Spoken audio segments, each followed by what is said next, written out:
मेरे छुट्टियों के दिन चल रहे थे तो मैं अपने घर में आराम से बैठकर फोन चला रहा था। अभी तक मैं गुजरात में काम करता था, लेकिन अभी मैं 20 दिन की छुट्टियां लेकर अपने घर घूमने आया था। मेरी छुट्टियों के अभी 3 दिन ही हुए हैं तो एक दिन अचानक मेरी मामी का फोन आया। उस समय मैं फोन में पैसे कमाने के बारे में सीख रहा था तो मैंने मामी का फोन काट दिया। जैसे ही मैंने कॉल काटा तो मामी ने तुरंत फिर से कॉल किया। मैंने सोचा इस वीडियो का पूरा प्रोसेस सीख लूं, उसके बाद कॉल करके बात कर लूंगा, इसलिए मैंने फोन नहीं उठाया। फिर मेरी मामी ने थोड़ी देर बाद मैसेज किया कि यार राकेश फोन उठाओ, घोड़ा जरूरी बात करनी है। मैंने मैसेज देखा तो सोचा फोन कर लूं, पता नहीं ऐसी क्या बात है। जैसे ही मैं फोन करने लगता हूं तो उधर से मामी का फोन आ जाता है। मैं फोन उठाया और बोला, नमस्ते मामी। वह बोली, नमस्ते राकेश, क्या कर रहे हो और अभी तक फोन क्यों नहीं उठा रहे थे। मैंने सोचा मामी को क्या जवाब हूं। फिर मैंने कहा, अरे मामी, मेरा फोन चार्जिंग में लगा था और मैं अपने कमरे के बाहर था, इसलिए आपकी कॉल नहीं उठा पाया।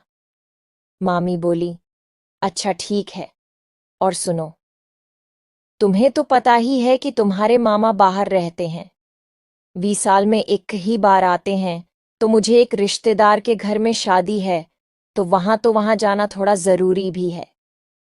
तो आपके मामा बोले थे कि अगर राकेश के पास समय हो तो उसे बुला, तो वो तुम्हें लिवाकर चला जाएगा। तो अगर तुम्हारे पास समय हो तो 3 से 4 दिनों के लिए आ जाओ, क्योंकि परसों जाना है।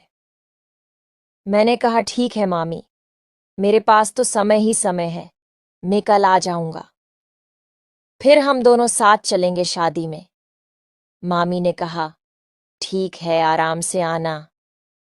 उसके बाद मैं अगले दिन की तैयारी बनाने लगता हूँ, क्योंकि 3 से 4 दिनों के लिए जाना था, तो कुछ नए कपड़े पैक कर लेता हूँ और अगली सुबह मैं मामी के यहाँ के लिए निकल लेता हूँ। मेरी नानी घर में अकेले रहती हैं, उनकी अभी शादी हुई है। अभी केवल 3 महीने ही हुए हैं उनकी शादी को। मैं मामी के यहाँ पहुंचा और दरवाज़ा खटखटाया तो मामी बाहर आई और मुझे देखकर चौंक गई और बोली, अरे राकेश, इतनी जल्दी आ गए और कितना बदल गए हो। केन ने कहा, सुबह ही घर से चल दिया था तो दोपहर तक आ गया। मामी बोली, ठीक है, अंदर आओ। मागी मुझे बहुत ही खूबसूरत लग रही थी। मेरे मन में तो कुछ और ही चलने लगा था। मैं सोचने लगा कि पार मामी तो कितनी सुंदर लग रही हैं। फिर मैंने हाथ पैर धुले और मागी ने खाना लगाया। मैं खाना खाकर भाराम करने लगा और बस सोचने लगा कि केवल एक बार मामी के साथ वो सब कार्यक्रम करने का मौका मिल जाए। फिर मैंने सोचा, केवल आज का ही समय है और मामी भी अकेले ही रहती हैं। मुझे किसी तरह रात को उनके कमरे में ही सोना पड़ेगा, तभी बात आगे बढ़ेगी, नहीं तो कल जाना है शादी में।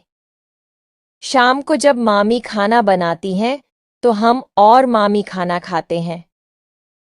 फिर मामी कहती हैं, अच्छा राकेश, तुम उस कमरे में सो जाओ और मैं अपने कमरे में जा रही हूं। उसके बाद मामी गुड नाइट बोलकर अपने कमरे में चली जाती है। मैं सोचने लगता हूं कि क्या करूं।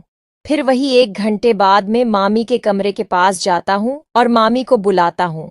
मामी दरवाजा खोलती हैं और कहने लगी, क्या हुआ राकेश, तुम अभी तक सोए नहीं हो। मैं बोला, नहीं मामी, मुझे अकेले डर लग रहा है, मैं अकेले नहीं सोऊंगा, मुझे आपके कमरे में सोना है। मामी ने कहा, ठीक है, अंदर आ जाओ। मैं अंदर गया तो देखा तो एक बड़ा सा बेड था और उस रूम में केवल एक ही बेड था। मामी ने कहा, राकेश, तुम एक तरफ इसी बेड में लेट जाओ और मैं भी एक तरफ लेट जाऊंगी, उसके बाद मैं लेट जाता हूं। अब मुझे नींद नहीं आ रही थी, क्योंकि मामी के इतने पास होते हुए भी मैं कुछ नहीं कर पा रहा था। फिर मैंने मामी से कहा, मामी आप बहुत ही खूबसूरत लगती हो। मामी बोली, सच में।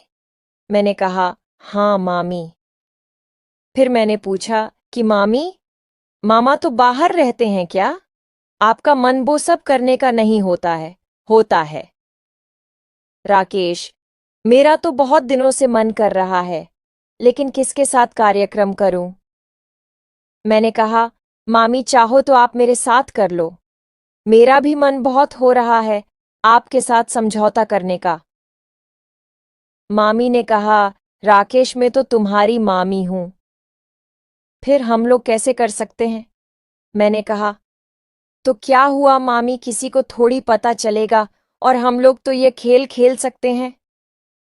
मामी थोड़ी देर सोचती रहीं, फिर बोली, ठीक है राकेश, मेरा भी मन समझौता करने का बहुत ज्यादा कर रहा है। उसके बाद मामी अपना सारा सामान दिखाती हैं। उनका सामान देखने के बाद मैं तो देखता ही रह गया।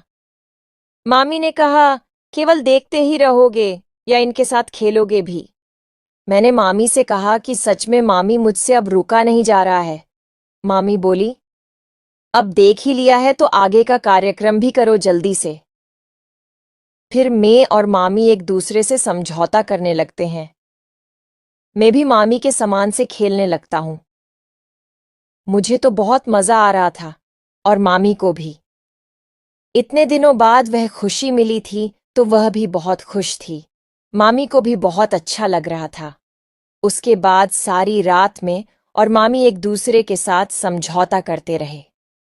फिर मैंने कहा, मामी अगर मैं कभी आपके पास आया करूंगा तो आप मेरा ध्यान रखिए। गेना, मामी बोली। हाँ राकेश, मैं तुम्हारा पूरा ध्यान रखूंगी और हम दोनों एक दूसरे का बराबर साथ भी देंगे। फिर मैं मामी को बाइक के साथ लिवा कर जाता हूं और रास्ते में तरह तरह की बातें करते हुए जाते हैं। उसके बाद में और मामी उस शादी में बहुत मजा करते हैं और साथ में डांस भी करते हैं। मामी वहां 2 दिन रुकती है। मैं वहां कुछ ही लोगों को जानता था तो उनके साथ ही अपना समय बिताया। केवल नहाने और खाना खाने के लिए अंदर जाता, नहीं तो मैं बाहर ही लोगों के पास बैठता।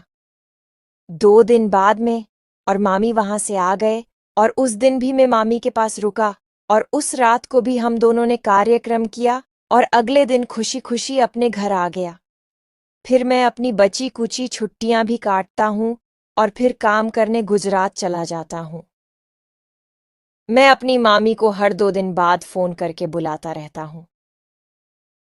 हेलो दोस्तों, स्टोरी अगर थोड़ी सी भी पसंद आई हो तो प्लीज वीडियो को लाइक एंड चैनल को सब्सक्राइब कर दें तथा शेयर करना बिल्कुल भी ना भूलें।